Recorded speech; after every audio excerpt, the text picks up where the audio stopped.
Pay attention to the cyclist in the green jacket.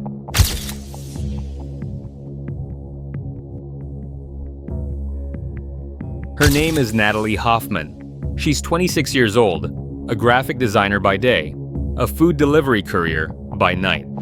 The helmet camera mounted to her handlebars captures everything: traffic, intersections, her route through downtown Portland. It's Tuesday, March 12th, 2024 at 9:47 p.m. She has one delivery left before calling it a night. Now watch the silver sedan that pulls up beside her at the red light.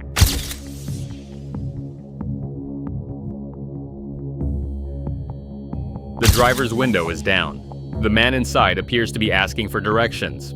Natalie slows, checking her phone for the address. The light turns green. She pedals forward. The sedan follows. Within 20 minutes, that helmet camera would capture something investigators never expected to see. This was not a random encounter. It was a targeted abduction. Natalie Hoffman had moved to Portland 3 years earlier, fresh out of design school in Minneapolis. The delivery work was supposed to be temporary, extra money while she built her freelance portfolio. But the gig economy had a way of becoming permanent.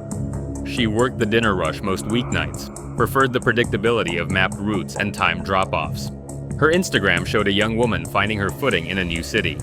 Coffee shop sketches, weekend hikes in the Columbia River Gorge, a growing collection of design work she was proud of. The delivery app paid for her studio apartment in the Pearl District. The design work paid for everything else. On March 12th, she logged into the app at 5:30 p.m. The Tuesday dinner shift was steady, but not overwhelming. By 9:30 p.m., she'd completed 11 deliveries. One more, and she'd hit her earnings goal for the week. The final order came through at 9:42 p.m. Thai food to an address in the Alphabet District. 15-minute ride, decent tip. Natalie accepted it. She had no way of knowing the address didn't exist. At 9:47 p.m., traffic camera footage shows Natalie stopped at the intersection of West Burnside and Northwest 21st Avenue. A silver 2019 Honda Accord pulls alongside her in the right lane. The driver's window is down. The interaction appears brief, less than 30 seconds. The light changes. Both vehicles proceed west on Burnside. At 9:53 p.m., Natalie's helmet camera shows her turning onto Northwest Overton Street, a quiet residential block lined with renovated townhouses. The street is poorly lit. Few cars. No pedestrians. The silver Accord is still behind her.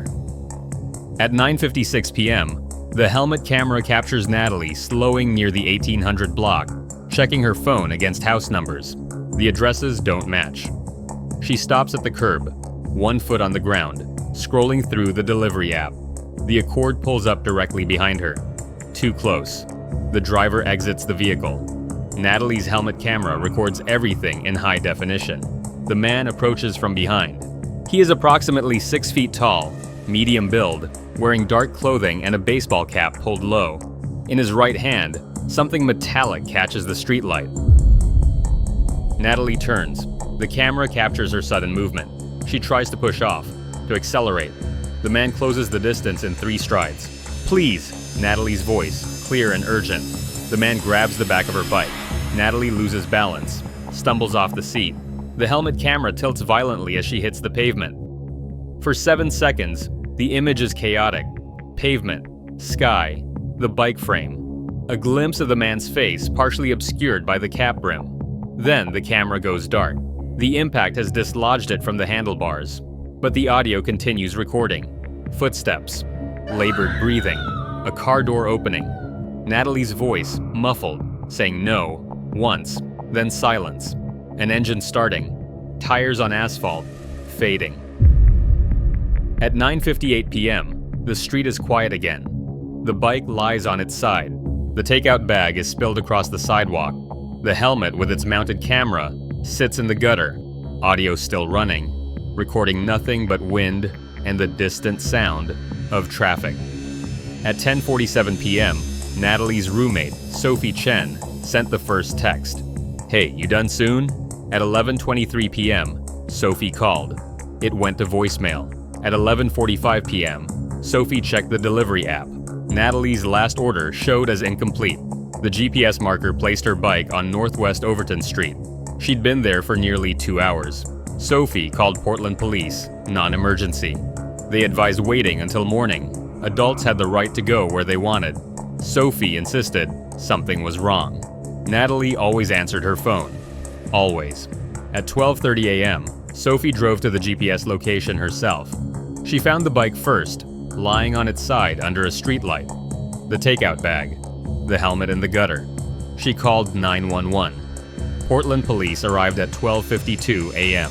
The scene suggested a struggle. Personal items scattered. No signs of Natalie. At 1:15 a.m., an officer noticed the helmet camera. The small LED light was still blinking. Battery nearly dead, but recording. Everything was on that camera.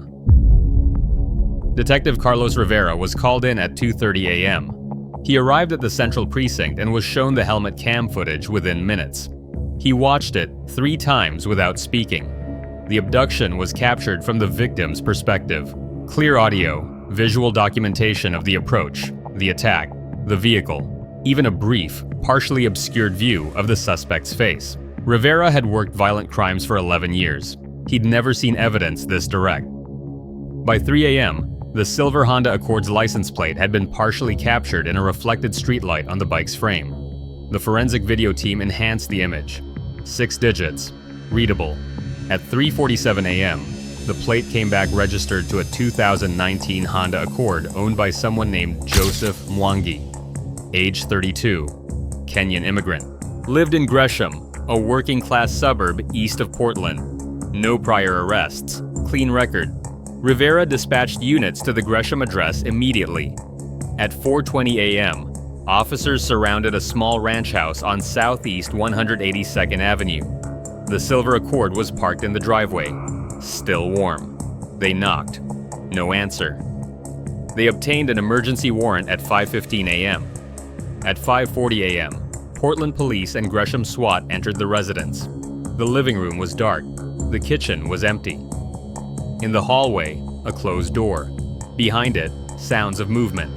Officers breached the door. Natalie Hoffman was in the bedroom, alive. She was bound with zip ties, duct tape across her mouth. Her delivery uniform was torn. She had visible bruising on her face and arms. When officers entered, she couldn't speak, only made muffled sounds through the tape. Joseph Mwangi was in the room with her.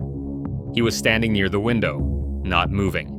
When officers ordered him to the ground, he complied without resistance. No weapon in hand. No attempt to flee. Natalie was transported to Legacy Emmanuel Medical Center at 6:10 a.m. She was treated for contusions, dehydration, and shock. Medically, she would recover. Psychologically, the work would take longer. At the hospital, she gave her statement to Detective Rivera. Her voice was hoarse from screaming through the tape, but her memory was clear. Mwangi had followed her from the restaurant. He'd tracked her through 3 deliveries before identifying her as alone and vulnerable. At the traffic light on Burnside, he'd asked if she knew where Northwest Overton was. She'd checked her phone. He'd said thank you and driven away. But he hadn't left. He'd circled the block and waited. The fake delivery address had been placed through a burner phone account using stolen credit card information. The address corresponded to a vacant lot between 2 townhouses. Mwangi had scouted it earlier that day. When Natalie stopped to confirm the address, he struck. She'd fought. She'd screamed. No one heard. The residential street was too quiet. Homes too insulated. Windows closed against the March cold. Mwangi transported her to his house in under 20 minutes. He carried her inside through the garage. No neighbors saw anything. For 7 hours, Natalie had been in that bedroom, certain she was going to die. She remembered the helmet camera. She didn't know if it had captured anything useful. But she'd hoped. That hope had saved her life. Joseph Mwangi was interrogated at 9 a.m. on March 13th. He requested a lawyer immediately and refused to speak further. His background emerged through investigation. He'd immigrated to the United States in 2015 on a student visa, studying computer science at Portland State University. After graduation, he'd worked in IT support for a healthcare company, married briefly in 2019, divorced in 2021. No children, no criminal history. Neighbors described him as quiet.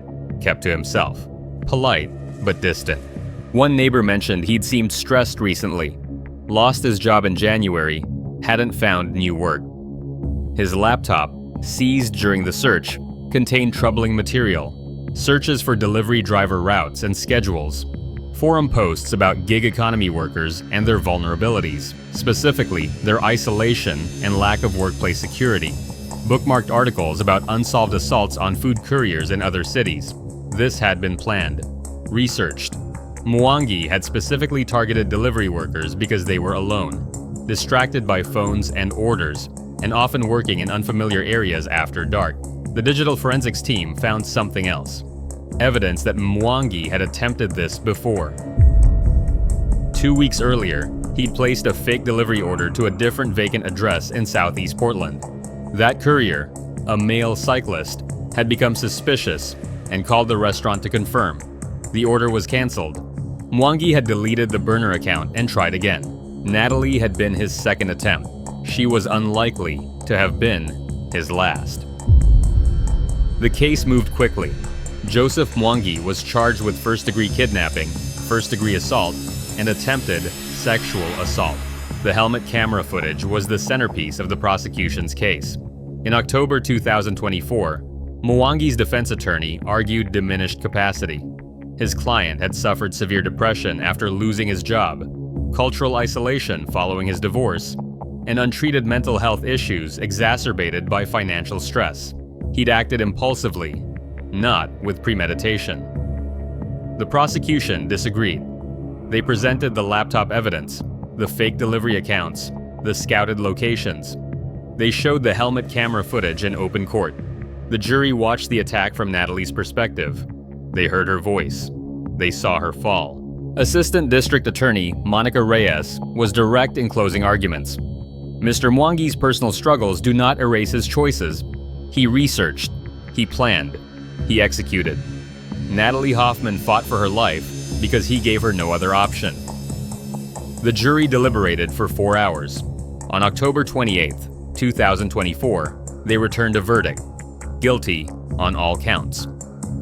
Joseph Mwangi was sentenced to 23 years in prison without possibility of parole for 15 years. Natalie Hoffman did not return to delivery work. She couldn't.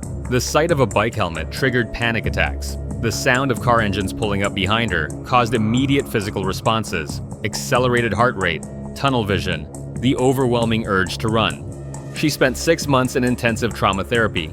Sophie Chen stayed with her through the worst of it: the nightmares, the agoraphobia, the days when leaving the apartment felt impossible. Gradually, Natalie rebuilt.